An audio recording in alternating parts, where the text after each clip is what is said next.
latar belakangnya dulu. Latar belakang diskriminasi terhadap Uighur terkait erat dengan sejumlah faktor politik, sosial, dan ekonomi yang melibatkan hubungan etnis dan agama dan identitas budaya di Tiongkok, khususnya di wilayah Xinjiang. Yang pertama, siapakah Uighur? Uighur adalah kelompok etnis Turki yang berasal dari Asia Tengah dan Timur. Uighur diakui sebagai penduduk asli daerah otonomi Uighur Xinjiang di wilayah barat laut. Nah, pengertian diskriminasi Uighur merujuk pada perlakuan tidak adil dan penindasan yang dialami oleh komunitas Uighur terutama di wilayah Xinjiang, Tiongkok. Kelompok Uighur adalah kelompok etnis dari Turki yang mayoritasnya beragama Muslim. Bentuk-bentuk diskriminasi Uighur adalah penahanan massal. Orang Uighur dilaporkan ditangkap dan dipenjarakan di kamp-kamp yang menurut pemerintah Tiongkok bertujuan untuk melawan ekstremisme, tetapi banyak laporan yang menunjukkan bahwa ini adalah bentuk penahanan politik tanpa protes hukum yang sah. Yang kedua, pengawasan ketat. Pemerintah Tiongkok menerapkan pengawasan yang sangat ketat terhadap aktivitas pribadi dan agama umat Uighur. Yang ketiga, asimilisasi budaya. Pemerintah Tiongkok mendorong asimilisasi budaya yang berarti mendorong orang Uighur untuk melupakan bahasa, budaya, dan agama mereka. Yang keempat, penganiayaan agama. Komunitas Uighur menghadapi penindasan terkait praktik agama mereka, terutama dalam menjalankan ritual Islam. Yang kelima, kerja paksa dan eksploitasi ekonomi. Ada laporan tentang orang Uighur yang dipaksa bekerja di pabrik atau di proyek-proyek tanpa mendapatkan upah yang adil dalam kondisi yang buruk.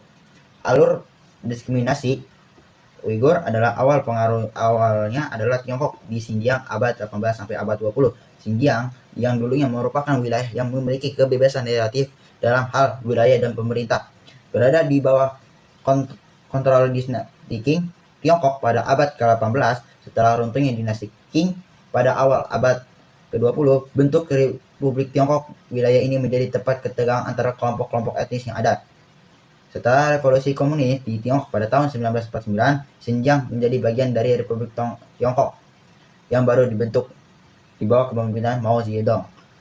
Asimilisasi dan migrasi etnis Han pada tahun 1950 sampai 1970-an, pemerintah Tiongkok mulai melancarkan kebijakan asimilisasi, termasuk mendorong migrasi massal etnis Han ke Xinjiang dengan tujuan mengintegrasikan wilayah tersebut.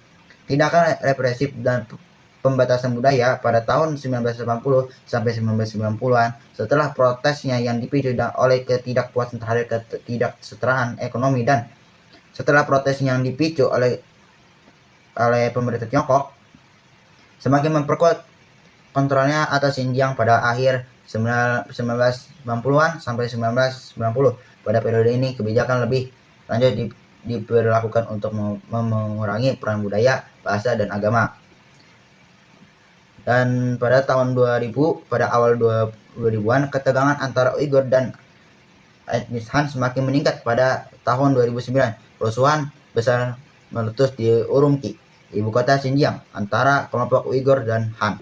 Pada pertengahan 2010, terutama sejak 2014, pemerintah Tiongkok mulai melaksanakan kebijakan represif yang lebih intensif terhadap masyarakat Uighur di bawah Presiden Xi Jinping. Tindakan keras dilakukan dengan menggunakan alasan terorisme dan ekstremisme. Salah satu kebijakan paling kontroversial adalah pembukaan kamp pendidikan ulang. Kamp pendidikan ulang yang dilaporkan digunakan untuk menahan lebih dari 1 juta orang Uighur. Penahanan massal pada penganiayaan sistematis 2017 sampai sekarang. Laporan-laporan dari organisasi internasional seperti Human Rights Watch dan Amnesty International mengungkapkan adanya penahanan massal orang Uighur di kamp-kamp secara de facto menjadi tempat penahanan politik dan kerja paksa. Pada tahun 2020, secara terus-menerus, semakin banyak negara dan organisasi internasional yang mengutuk tindakan Tiongkok terhadap Uighur, dengan beberapa negara seperti Amerika Serikat menyebutnya sebagai genosida atau kejahatan terhadap kemanusiaan. Penyebab terjadinya diskriminasi terhadap etnis Uighur adalah yang pertama, pemerintah Cina curiga etnis Uighur pemberontak. Nasib malang suku Uighur berawal saat Perang Dunia pecah. Saat itu warga Xinjiang termasuk Uighur ingin bergabung ke Uni Soviet, namun usai mereka tidak berhasil karena pasukan nasionalis kiriman Beijing akhirnya kembali memaksa warga Uighur bertahan dalam wilayah kedaulatan RRC pada tahun 1949. Nah, yang kedua, curiga Uighur ingin melepas dari RRC. Pemerintah Cina juga menaruh curiga pada suku Uighur. Mereka dianggap ingin melepaskan diri dari RRC. Ditambah lagi munculnya isu diskriminasi dari lembaga Human Rights Watch yang mengatakan lebih dari suku Uighur dipersulitkan untuk membuat paspor. Yang ketiga, dituduh masuk jaringan teroris. Akibat diskriminasi tersebut, bangsa Uighur menyerang balik Bang Hen. Sasaran utamanya adalah para aparat dari etnis Han.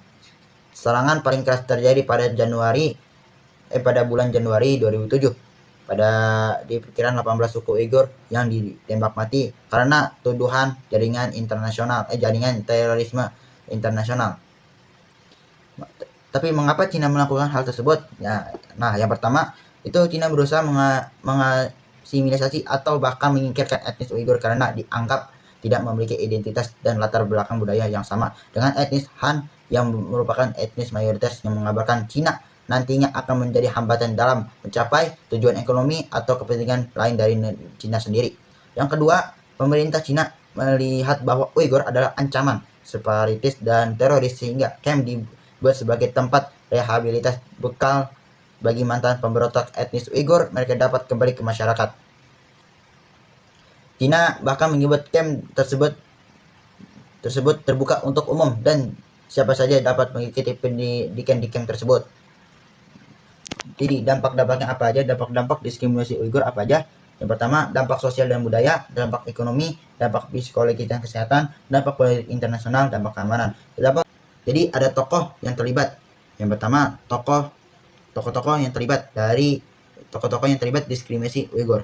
Yang pertama ada Xi Jinping, Chen Quanzhou, Ilham Tohti, Abdul Wali Ayub, Rebia Kaider, Nancy Pelosi, Mike Pompeo, David Cameron. Upaya penyelesaian diskriminasi di Uighur. Upaya dari organisasi internasional yang pertama ada dari PBB. PBB mengeluarkan beberapa resolusi yang menyerukan penyelesaian diskriminasi terhadap Uighur. Yang kedua ada dari OIC atau Organisasi Kerjasama Islam yang telah mengeluarkan pernyataan yang mengecam diskriminasi terhadap Uighur dan menyerukan penyelesaian yang adil. Yang kedua ada upaya dari pemerintah. Pemerintah Cina telah mengambil beberapa langkah untuk menyelesaikan diskriminasi terhadap Uighur, termasuk membuka camp reedukasi dan memberikan pelatihan vokasional. Yang ketiga, ada upaya dari warga sipil. World Uyghur Congress atau WOUC adalah organisasi yang mewakili suku Uighur di seluruh dunia. Mereka telah melakukan kampanye untuk meningkatkan kesadaran tentang diskriminasi terhadap Uighur dan menyerukan kepada penyelesaian. Jadi, upaya penyelesaian diskriminasi terhadap Uighur ada beberapa, di antaranya yang pertama, meningkatkan tekanan publik terhadap pelanggaran hak asasi manusia atau HAM yang dilakukan pemerintah Tiongkok. Yang kedua ada mengubah kebijakan dan landasan hukum untuk melindungi muslim di Uighur. Yang ketiga ada membebaskan warga Uighur. Yang keempat ada melindungi korban dan aktivis Uighur di luar negeri. Yang kelima ada menuntut pemerintah Tiongkok untuk menghormati hak-hak muslim Uighur. Pelanggaran HAM yang dilakukan pemerintah Tiongkok terhadap muslim di Uighur diantaranya adalah pelanggaran kebebasan beragama, pembatasan dan pengawasan ketat terhadap masjid, larangan menggunakan pakaian penutup wajah, larangan membawa simbol ekstremisme, larangan menerbitkan atau memiliki informasi ekstremis. Pemerintah Tiongkok berdalih bahwa kebijakan bertujuan untuk mencegah terorisme, ekstremisme, dan separatisme. Jadi kesimpulannya, tentang diskriminasi terhadap Uighur melanjutkan bahwa komunitas ini telah mengalami penindasan sistematis yang melibatkan pelanggaran hak asasi manusia yang berat. Pemerintah Tiongkok, terutama di bawah kepemimpinan Xi Jinping, menerapkan kebijakan represif yang menekankan identitas etnis, budaya, dan agama di Uighur.